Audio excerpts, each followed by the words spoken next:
आज मैं लाई हूँ आपके लिए बहुत ही ज़्यादा टेस्टी स्प्रिंग रोल की रेसिपी, जो बहुत ही आसानी से आप घर पर बनाकर रेडी कर सकते हैं। और इसके साथ साथ मैं आपको इसकी शीट भी बनाना बताऊंगी। इसे आप 1 महीना तक स्टोर करके भी रख सकते हैं। तो चलिए इस रेसिपी को बनाना शुरू करते हैं। तो इसके लिए यहाँ पर मैंने एक पैन में 1 चम्मच तेल डाल दिया है। तो तेल हल्का सा गर्म हो जाए तो इसमें डाल देंगे हम बारीक कटा हुआ लहसुन। साथ ही साथ इसमें डाल देंगे हम बारीक कटा हुआ अदरक। अब इन दोनों को हम थोड़ी देर के लिए भूनेंगे। तो गैस की फ्लेम मैंने लो मीडियम रखी है, बस लो मीडियम गैस पे इसे थोड़ी देर के लिए ही भूनेंगे।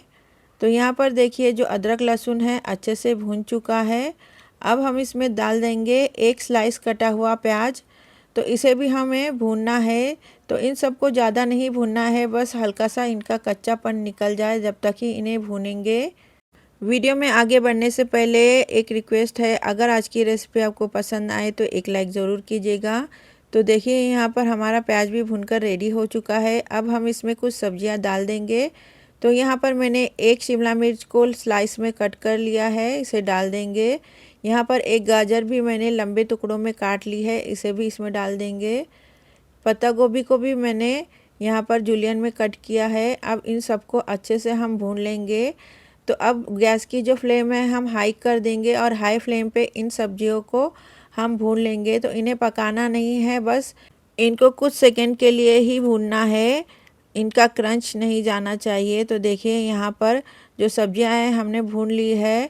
अब हम इसमें डाल देंगे 1 चम्मच रेड चिली सॉस। अगर आपके पास ग्रीन चिली सॉस है तो आप वो भी डाल सकते हैं। अब यहाँ पर 1 चम्मच टमाटो केचप डाल देंगे। 1 चम्मच डार्क सोया सॉस डाल दिया है मैंने। और यहाँ पर 1 छोटी चम्मच वाइट विनेगर डाल दिया है। अगर आपके पास नींबू का रस है तो आप 1 चम्मच नींबू का रस भी डाल सकते हैं। अब इसमें मैंने 1 छोटा चम्मच चिली फ्लेक्स डाल दिया है, आप चाहें तो इसमें हरी मिर्च भी डाल सकते हैं। अब इसमें काली मिर्च डाल दिया है और स्वाद के अकॉर्डिंग नमक। तो नमक आप ध्यान से डालिएगा क्योंकि सोया सॉस में भी नमक होता है। अब इन सबको अच्छे से भूनेंगे। तो इसे अच्छे से हम सुखा लेंगे, नहीं तो जब हम इसे शीट में डालेंगे तो जो शीट है हमारी फट जाएगी। तो इसे अच्छे से सुखा लेना है। तो यहाँ पर देखिए जो सॉस है अच्छे से सूख चुकी है, तो बस इसी स्टेज तक इसे पकाएंगे। अब इस पे डाल देंगे स्प्रिंग ऑनियन, अगर आपके पास हो तो आप डाल सकते हैं, नहीं तो ये ऑप्शनल है। अब इन सबको अच्छे से मिक्स कर लेंगे और इसे ठंडा होने के लिए रख देंगे। तो यहाँ पर मैं एक बोल में निकाल दे रही हूँ और इसे अच्छे से हम ठंडा कर लेंगे। जब तक ये ठंडा हो रहा है इसकी शीट बनाकर तैयार कर लेंगे। तो शीट बनाने के लिए यहाँ पर मैंने 1 कप मैदा लिया है। अब इसमें हम 1/4 चम्मच नमक डाल देंगे। अब इसमें 1 बड़ा चम्मच तेल डाल देंगे। तो आप कोई भी तेल इसमें डाल सकते हैं या फिर घी भी डाल सकते हैं। अब इसे अच्छे से हम मिक्स कर लेंगे।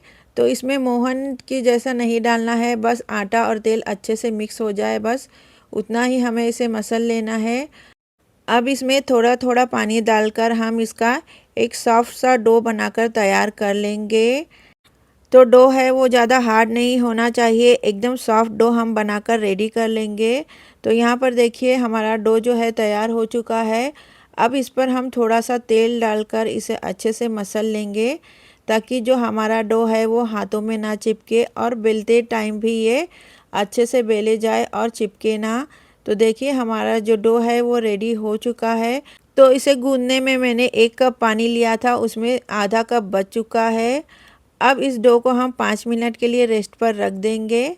तो यहाँ पर 5 मिनट बाद हम इसके गोले बनाकर तैयार कर लेंगे।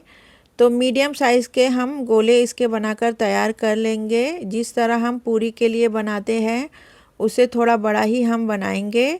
तो इस तरह से देखिए हमने सारे जो गोले हैं वो बनाकर रेडी कर लिए हैं। अब इन्हें मसलते हुए हम इसकी सॉफ्ट सी लोई बनाकर तैयार कर लेंगे। देखिए इस तरह से, इसी तरह से हम सारी जो लोइयां हैं बनाकर रेडी कर लेंगे। तो देखिए यहाँ पर हमारी जो सारी लोइयां हैं वो बनकर रेडी हो चुकी है। अब इसे हम बेल लेते हैं। तो इन लोइयों पे हम थोड़ा सूखा आटा लगाएंगे और इसे अच्छे से हम बेल लेंगे।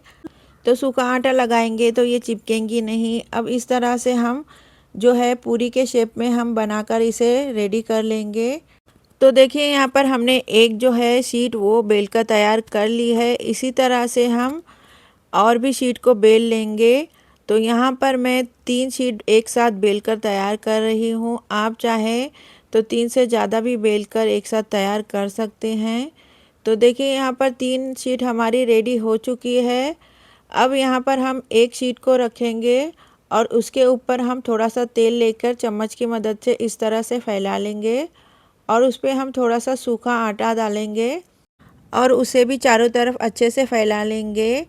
इसी तरह से हम दूसरी भी एक रोटी रखेंगे इस पे और इस पे हम तेल लगाएंगे और उसे भी अच्छे से फैला लेंगे। इस तरह से हम एक साथ बहुत सारी शीट तैयार कर सकते हैं। अब इस पे सूखा आटा डालकर चारों तरफ इसे फैला लेंगे। इसी तरह से आप एक साथ बहुत सारी जो शीट है वो बनाकर तैयार कर सकते हैं।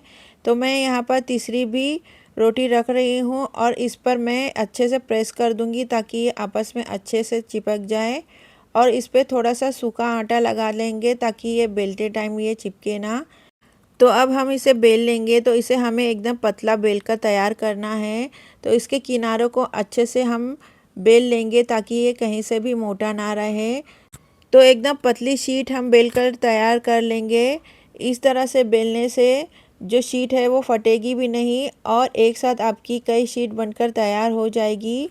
तो देखिए यहाँ पर हमने जो शीट है तैयार कर ली है। अब यहाँ पर मैंने गैस पर एक तवा गरम करने के लिए रख दिया था। तो ये शीट इस पर डाल देंगे। तो इसे ज़्यादा नहीं पकाना है, बस कुछ सेकंड के लिए एक साइड से पकाएंगे और फिर पलट देंगे। तो इसे लो टू मीडियम गैस पर हमें कुछ सेकंड के लिए ही पकाना है। दोनों तरफ अलट पलट के बस कुछ सेकंड के लिए हमें पका लेना है और इसे हमें निकाल लेना है। तो इसी तरह से हम सारी शीट जो है बनाकर तैयार कर लेंगे। तो गैस की जो फ्लेम है हमें लो टू मीडियम ही रखनी है और तवा जो हमारा है ज़्यादा गर्म नहीं होना चाहिए। बस इस तरह से दोनों तरफ हम सेक लेंगे और हमारी जो सारी शीट है वो बनकर तैयार हो चुकी है। तो देखिए यहाँ पर जो शीट है बन चुकी है और इसे हम इस तरह से अलग कर लेंगे। तो एक साथ आप 3 से 4 शीट भी बनाकर तैयार कर सकते हैं। तो देखिए ये शीट है एकदम आराम से निकल जाती है और एकदम पतली पतली ये शीट बनकर रेडी होती है। आप चाहे तो इस शीट को जिपलॉक बैग में 1 महीने के लिए स्टोर करके भी रख सकते हैं और जब भी आपको स्प्रिंग रोल बनाना है तो आप इसे निकाल कर यूज़ कर सकते हैं। आप इससे समोसा पट्टी भी बनाकर तैयार कर सकते हैं और इसके समोसे भी बहुत अच्छे बनकर तैयार होते हैं। तो देखिए इस तरह से हमने सारी जो शीट है बनाकर तैयार कर ली है। अब हम स्प्रिंग रोल बनाने के लिए एक साटा बनाकर तैयार करेंगे। तो उसके लिए हमने यहाँ पर 2 चम्मच मैदा लिया है और इसमें हम थोड़ा थोड़ा पानी डालकर एक गाढ़ा सा घोल बनाकर रेडी कर लेंगे। तो इसमें कोई भी लम्स नहीं होने चाहिए, एकदम स्मूथ सा ये पेस्ट बनकर तैयार होना चाहिए। तो देखिए यहाँ पर जो पेस्ट है हमारा एकदम अच्छे से स्मूथ सा बनकर तैयार हो चुका है। तो अब हम स्प्रिंग रोल बनाकर तैयार कर लेंगे। तो एक शीट इस तरह से लेंगे और इसमें बीच में 1 चम्मच हम मिक्सचर को डाल देंगे। तो मिक्सचर हमारा अच्छे से ठंडा हो चुका है। तो ये जब ठंडा हो तभी इसमें भरे, नहीं तो जो शीट है हमारी फट जाएगी।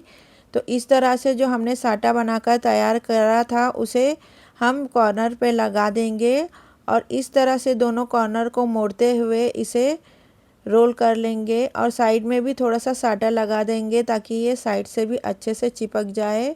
तो इस तरह से हमें टाइट सा रोल बनाकर रेडी कर लेना है। तो यहाँ पर कॉर्नर पे भी थोड़ा सा हम साटा लगा देंगे ताकि ये अच्छे से चिपक जाए और जब हम इसे तलें तो तेल में ये खुले ना। तो इसे अच्छे से टाइटली इस तरह से चिपका देंगे। तो देखिए ये रोल हमारा बनकर रेडी हो चुका है। तो इसी तरह से हम सारे रोल को तैयार कर लेंगे।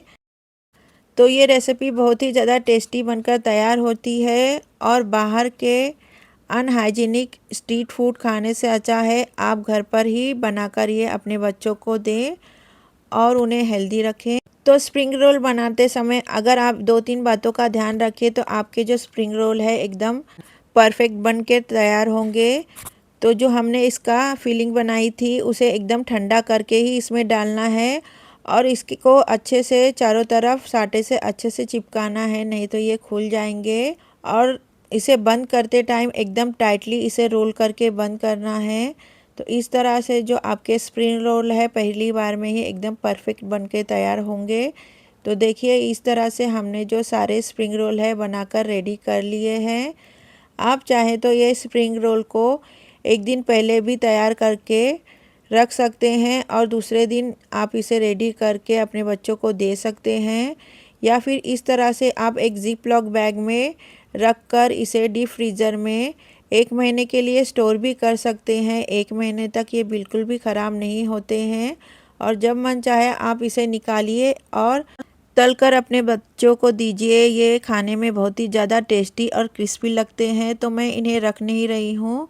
तो यहाँ पर मैंने तेल गरम होने के लिए रख दिया था। तो तेल जो है हमारा एकदम मीडियम गरम होना चाहिए और इसे मीडियम गरम तेल में ही हमें तलना है। तो गैस की जो फ्लेम है मैंने लो टू मीडियम रखी है और लो टू मीडियम गैस पर पहले हमें इसे कुछ देर के लिए फ्राई करना है और थोड़ी देर बाद जो गैस की फ्लेम है हमें हाई कर देनी है। तो थोड़ी देर तक मीडियम गैस पर तलने के बाद मैंने जो फ्लेम है हाई कर दी थी। तो इसे अलट पलट कर दोनों तरफ से अच्छे से हम फ्राई कर लेंगे जब तक इसका जो कलर है गोल्डन ब्राउन ना हो जाए। तो इसे चलाते हुए हमें दोनों तरफ से सेक लेना है। तो देखिए यहाँ पर इसका कलर कितना अच्छा आया है, ये एकदम से सिक कर तैयार हो चुके हैं। तो इसे अब हम निकाल लेते हैं। इसी तरह से जो हमारे सारे स्प्रिंग रोल है हम तलकर तैयार कर लेंगे। तो अगर आज की ये रेसिपी आपको थोड़ी भी पसंद आ रही है तो एक लाइक ज़रूर कीजिएगा और अपने फैमिली और फ्रेंड्स में ज़रूर से शेयर कीजिएगा। तो देखिए यहाँ पर सारे जो हमारे स्प्रिंग रोल है बनकर रेडी हो चुके हैं और खाने में ये बहुत ज़्यादा टेस्टी लगते हैं। तो आप ये रेसिपी एक बार ज़रूर से ट्राई कीजिएगा और अपने अनुभव मुझे ज़रूर से बताइएगा। तो देखिए एकदम ये क्रिस्पी बनकर तैयार हुए हैं। तो ऐसे ही टेस्टी टेस्टी रेसिपीज़ देखने के लिए आप मेरे चैनल को सब्सक्राइब भी कर सकते हैं और बेल आइकन को ज़रूर से प्रेस कर दीजिएगा ताकि आगे आने वाली हर रेसिपी की नोटिफिकेशन आपको सबसे पहले मिल सके। तो मिलती हूँ अगली रेसिपी में। Thanks for watching.